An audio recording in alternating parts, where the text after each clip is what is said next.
बच्चों, आज हम पढ़ने जा रहे हैं पदार्थ की अवस्थाएं। तो हम सभी जानते हैं पदार्थ 3 अवस्थाओं में पाए जाते हैं। आप पिछली क्लासेस में पढ़ते हुए आए हैं कि पदार्थ 3 अवस्थाओं में पाए जाते हैं। कौन कौन सी? ठोस, द्रव और गैस। तो आज हम ठोस अवस्था के बारे में पढ़ेंगे कि ठोस अवस्था क्या होती है। ठोस अवस्था में पाए जाने वाले पदार्थों का एक निश्चित आकार, स्पष्ट सीमाएं और स्थिर आयतन होता है, अर्थात इनमें संपीड्यता नहीं पाई जाती। बल लगाए जाने पर ठोस अपने आकार को बनाए रखते हैं। बल लगाने पर ये टूट तो सकते हैं, लेकिन इनका आकार नहीं बदलता।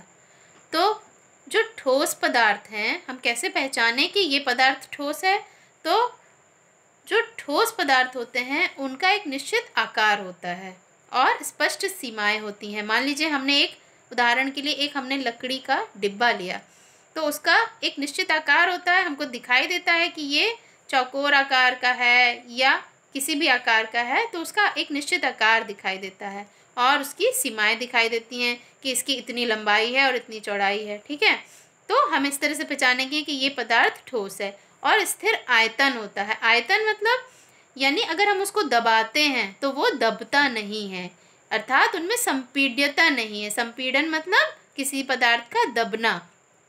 तो जो ठोस पदार्थ होते हैं उनको अगर हम दबाने की कोशिश करें, आप पेन अगर लिए हैं उसको अगर आप दबाने की कोशिश करें तो क्या वो दब जाता है? नहीं दबता है, यानी वो ठोस पदार्थ है, उसमें संपीड्यता नहीं पाई जाती, उसका आयतन स्थिर होता है, निश्चित होता है। और बल लगाने पर उनका आकार बदलता है? नहीं बदलता। यदि आप किसी लोहे के बर्तन को बल लगाते हैं तो क्या वो उसका आकार बदल जाता है? नहीं बदलता। तो वो कैसा है? ठोस अवस्था है या ठोस पदार्थ है। बल लगाने पर ये टूट तो सकते हैं, लेकिन इनका आकार नहीं बदलता। मान लीजिए लकड़ी है, उसको आपने हथौड़े से तोड़ा तो वो टूट तो जाएगी, लेकिन उसका आकार नहीं बदलता, वो गोल नहीं हो जाएगी, है ना। वो जिस आकार की है वो उसका आकार वही रहेगा, लेकिन वो टुकड़ों में टूट जाएगी। तो ये थे कि ठोस अवस्था को हम कैसे पहचानते हैं। अब उदाहरण जैसे पेन है, किताब है, सुई है, लकड़ी की छड़, ये सभी ठोस पदार्थ हैं।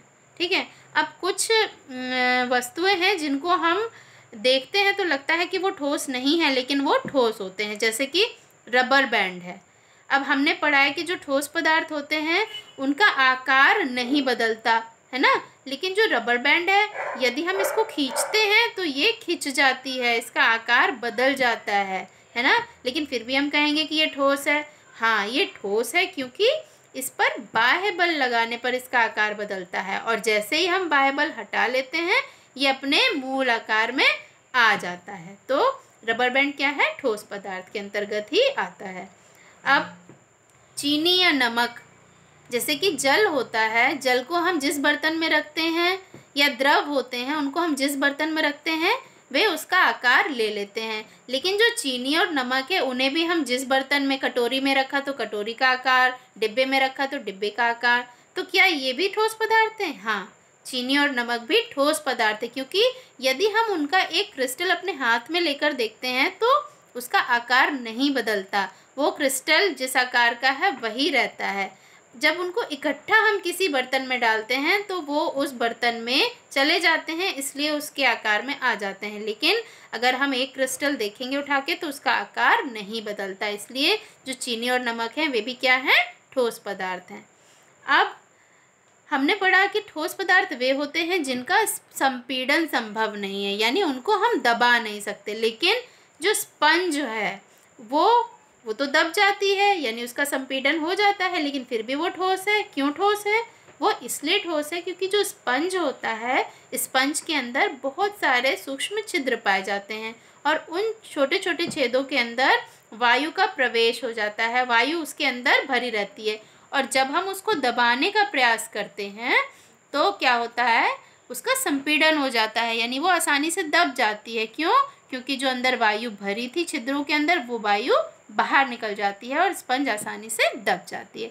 तो इसलिए जो स्पंज है वो ठोस है, और छिद्र होने के कारण ही उसका संपीड़न संभव है।